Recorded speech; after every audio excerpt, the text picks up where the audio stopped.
सास का घूंघट पार्ट 5। अब तक हमने देखा कि पंचायत के फैसले के अनुसार घर की सारी औरतें खंडर में रह रही है।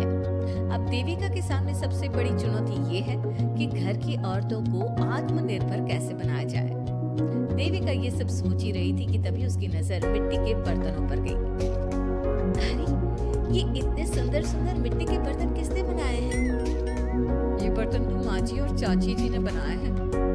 अरे वाह, इतने सुंदर बर्तन तो मैंने आज तक नहीं देखे। माँ जी, चाची जी, आपने ये कहाँ से सीखा? अरे बहू, ये तो हम बचपन से बनाते आ रहे हैं। स्टील, पीतल और कांच के बर्तन तो आज चले हैं। पहले तो मिट्टी के बर्तन में ही लोग खाना खाते थे। ठीक है, तो हम दोबारा से मिट्टी के बर्तनों में लोगों को खाना खाना सिखाएंगे। वीना दीदी और सुजाता भाभी, आप दोनों बताओ, आप दोनों को क्या क्या आता है? मुझे तो खाना अच्छा बनाना आता है। बस खाना बनाने के अलावा मैंने कभी कुछ किया ही नहीं। और वीना दीदी, आप बताओ, आपको क्या क्या आता है? पता नहीं, मैंने बचपन से यही सुना है कि लड़कियों को ये नहीं करना चाहिए, लड़कियों को वो नहीं करना चाहिए, इसलिए मैंने कभी कुछ किया ही नहीं। देविका, वीना को सिलाई, कढ़ाई और बुनाई बहुत अच्छी आती है। हाँ, आती तो है, लेकिन बहुत अच्छी नहीं। बहुत अच्छी भी आ जाएगी। अब देविका और बाकी सभी औरतें गांव में सबके घर जाती हैं और गांव की सभी औरतों से मिलकर कहती हैं, भाभी जी, अगर आपको अपने या अपने घर वालों के लिए कपड़े सिलवाने हो तो आप मुझसे ही सिलवाना। बहन जी, मिट्टी का चूल्हा, बर्तन या मटका बनवाना हो तो मुझसे ही बनवाना। मैं और विमला दीदी आपके घर के सारे बर्तन बना देंगे। अभी आप कभी किसी काम में व्यस्त हो और खाना ना बना पाओ ना, तो आप मुझे बता देना, मैं आपके घर के लिए खाना बना दूंगी। वो क्या है ना, आप तो सारा दिन खेतों में काम करती हो और कभी कभी खाना भी नहीं बना पाती होंगी, इसलिए इस तरह घर की औरतें जी जान से अपने अपने कामों में लग जाती है। धीरे धीरे उनका काम बढ़ जाता है और वो अपने खंडहर को ठीक करने में लग जाती है। वहीं दूसरी ओर घर के सारे आदमी घर का काम संभाल नहीं पा रहे थे। अरे भाई कल्याण, चाय तो पिला दे, जमाना हो गया अच्छी चाय पिए हुए। आप भी ना घर के दामाद से क्या क्या काम करवाते हैं? पिलाता हूँ चाय। कल्याण, तुम दामाद नहीं बेटे हो, इसलिए इस घर के सुख दुख, घर के काम और बाहर के कामों में तुम्हारा सहयोग तो होना ही चाहिए ना। इतने में कल्याण चाय बनाकर ले आता है। जैसे ही सचिन चाय पीता है तो उसके मुंह से चाय निकल जाती है। जीजा जी, ये क्या बनाया है? इतनी कड़वी चाय? इससे अच्छा तो करेले का जूस होता है।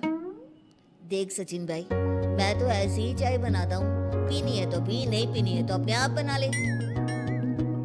मैं खाना बनाने जा रहा हूँ पर अकेला नहीं बना सकता, आप में से कोई मेरी मदद करो। सचिन मेरी चाय की बुराई कर रहे थे ना, तुम जाओ अब खाना बनाओ। सचिन और मोहन दोनों खाना बनाने में लग जाते हैं। मोहन भिंडी काटकर कढ़ाई में छोड़ देता है और उसमें पानी डाल देता है। आपने भिंडी में पानी क्यों डाला? शायद पानी नहीं डलता, पता नहीं, लेकिन माँ ने कभी भिंडी में पानी नहीं डाला था। लेकिन बिना पानी के भिंडी बनेगी कैसे? मतलब गलेगी कैसे? बिना पानी के बनाएंगे तो चिपक नहीं जाएगी कढ़ाई से? पता नहीं, चलो देखते हैं कैसे बनती है भिंडी। भैया, कितने दिन हो गए ना अच्छा खाना खाए हुए। खाना तो सुजाता बनाती है, इतना मजेदार खाना कोई और बना ही नहीं पाता। सचिन और मोहन खाना तैयार करके ले आए। सभी आदमी खाना खाने लगे। खाना बना तो बहुत बुरा था, लेकिन किसी ने बिना कुछ कहे खाना खा लिया। तभी जोगिंदर ने कहा, घर की हालत कितनी बुरी हो रही है, जगह जगह जाले लगे हैं। 2 दिन से तो किसी ने झाड़ू भी नहीं लगाई घर की। हाँ, और घर में गंदे कपड़ों के ढेर लगे हैं। मेरे पास तो ये आखिरी कुर्ता ही बचा है पहनने के लिए। कल्याण, मोहन, तुम किसी नौकर को रख लो ना। हमने 1-2 लोगों से बात की थी नौकर के लिए, लेकिन कोई घर में काम करने के लिए तैयार ही नहीं है। गांव के सभी लोग खेतों में ही मजदूरी कर रहे हैं। घर के सभी आदमी घर के काम में लगे रहते हैं। तो वो अपने खेतों पर भी ध्यान नहीं दे पाते और उन्हें हर महीने आर्थिक रूप से नुकसान उठाना पड़ता है। धीरे धीरे उनके घर की हालत खराब होने लगती है। एक दिन कल्याण सबसे कहता है, घर को 2 औरत ही संभाल सकती है, हमारे बस का नहीं है घर संभालना। हमें किसी तरह से उस सब को वापस इस घर में लाना ही होगा। अरे कल्याण बेटा, पंचायत का फैसला था कि औरतें हमसे माफी मांगे, लेकिन उन्होंने माफी नहीं मांगी। अब हम उन्हें बुलाने गए तो उल्टा हमें ही अपनी अपनी पत्नियों से माफी मांगनी पड़ेगी। हमें कोई ऐसा रास्ता निकालना होगा कि वो मजबूर हो जाए हमारे पास आने के लिए। बापू, उन सभी ने अपने अपने काम शुरू कर दिए हैं, क्यों ना हम सबके काम में नुकसान कर दें, इससे वो मजबूर हो जाएंगे हमारे पास आने के लिए। भैया, ये कैसी बात कर रहे हो? इससे वो मजबूर नहीं होगी बल्कि और भी ज्यादा गुस्सा हो जाएंगी। मैं तो बोल रहा हूँ शराफत से जाकर माफी मांग लेते हैं। मुझे यकीन है कोई माफ करे ना करे, माँ तो जरूर हमें माफ कर देगी। नहीं सचिन, अगर हमने माफी मांगी तो ये सारी औरतें हमारे सर पर चढ़कर नाचेंगी। हमें इनके सामने छोटा नहीं होना है। मोहन, कल्याण, तुम दोनों आज से ही काम शुरू कर दो। बस फिर क्या था, घर के सभी आदमी लग गए काम पर। मोहन और कल्याण रात को खंडहर में पहुंचे और उन्होंने सारे मिट्टी के बर्तन तोड़ दिए। उसके बाद वीना ने जो कपड़े तैयार करके रखे थे वो सारे कपड़े उन्होंने फाड़ दिए। सुबह जब घर की औरतों ने ये सब देखा तो परेशान हो गई। अरे, ये सारे बर्तन किसने तोड़ दिए? माँ, किसी ने मेरे सिले हुए कपड़े ही फाड़ दिए। ये हरकत कौन कर सकता है? और कौन करेगा भाभी, ये सब उन आदमियों की हरकत है। जब किसी तरह से हमें झुका नहीं पाए तो हमारे काम बिगाड़ कर हमें परेशान कर रहे हैं। सभी औरतें दुगनी तेजी से काम में लग गई। उन्होंने दिन रात मेहनत की और उस खंडहर को महल की तरह बना दिया। उनके काम की तारीफ सुनकर दूर दूर के गांव से लोग आने लगे और उनसे अपना काम करवाने लगे। एक दिन सभी औरतें बैठकर खाना खा रही थी। तभी विमला ने देविका से कहा, देविका, हम कभी सोच भी नहीं सकते थे कि हम अपनी मेहनत से अपने लिए इतना बड़ा और इतना अच्छा घर बना लेंगे। देविका बहू, आज हमें इस बात का एहसास हो रहा है कि हम तो सिर्फ सांस ले रहे थे, जीना तो हमें तुमने सिखाया है। मुझे तो अब भी यकीन नहीं हो रहा कि मेरे पति की पहचान के अलावा भी मेरी कोई पहचान है। गांव के सब लोग मुझे सिर्फ मोहन की पत्नी के रूप में जानते थे, लेकिन अब सारा गांव मुझे जानता है।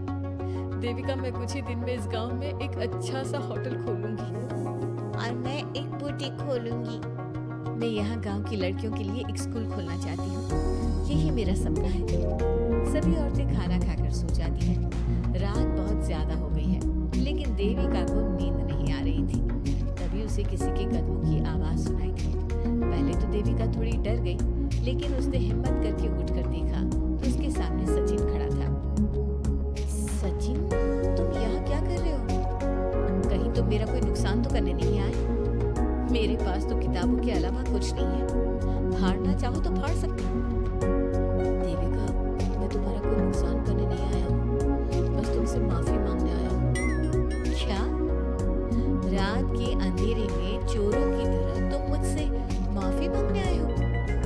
प्लीज देविका, माँ और चाची को समझाओ कि वो बापू और चाचा जी से माफी मांगे और तुम सबको लेकर घर आ जाए। सचिन, तुम भी तो अपने बापू और चाचा को अपने साथ ला सकते थे ना, और माँ और चाची से माफी मंगवा सकते थे ना। प्लीज देविका, मुझे माफ कर दो और घर चलो। कैसे माफ कर दो सचिन?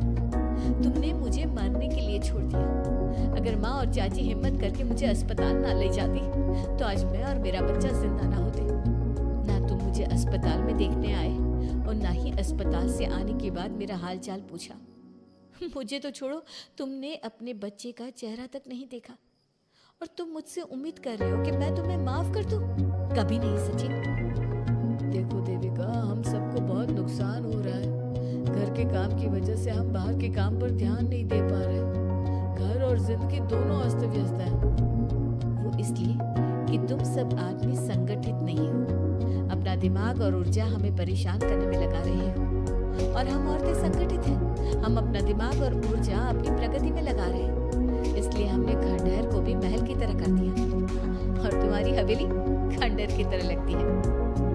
सचिन देविका से बार-बार माफी मांग रहा है। क्या सचिन को अपनी गलती का सच में पछतावा है या फिर ये घर के आदमियों की कोई नई चाल है? ये जानने के लिए आपको हमारे आने वाले एपिसोड का इंतजार करना होगा। और हाँ, कमेंट करके हमें ये भी जरूर बताइए कि क्या देविका को सचिन को माफ कर देना चाहिए? क्या उसे सब कुछ भूलकर सचिन के साथ अपना घर बसाना चाहिए? या फिर